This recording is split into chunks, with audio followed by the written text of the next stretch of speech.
Hospitals across the nation, they have paused now gender-affirming care for minors, and that's because of an executive order by President Trump. The order restricts access and cuts federal funding for such care. Today, New York's Brittany Miller spoke with rights groups concerned about the change.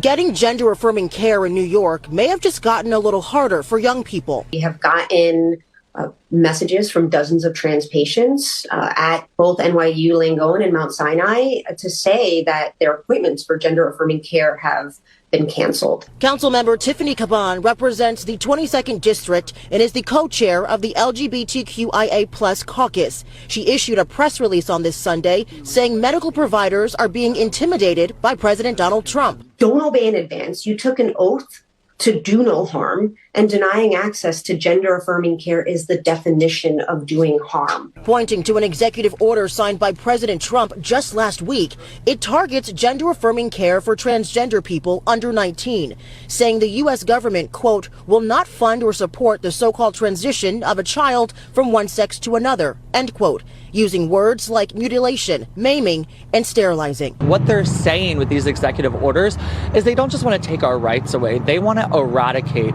trans people. According to the Williams Institute, more than 1.6 million people identify as transgender in the U.S., and among those 13 to 17 years old, 1.4% are trans. We know statistically trans people, especially trans women of color, are murdered at an elevated rate. We know that trans kids have a higher rate of suicide and suicidal ideation. Advocates say the impact on mental health could be dangerous. Back in 2023, New York Governor Kathy Hochul signed a bill to protect gender-affirming care. In order for us to remain a safe haven, we need medical institutions like Langone to fulfill that oath and that promise to heal and serve this community. Caban worries this move is just the beginning. Their care and their rights are being stripped away, and yours could very well be next. So we are all in this together.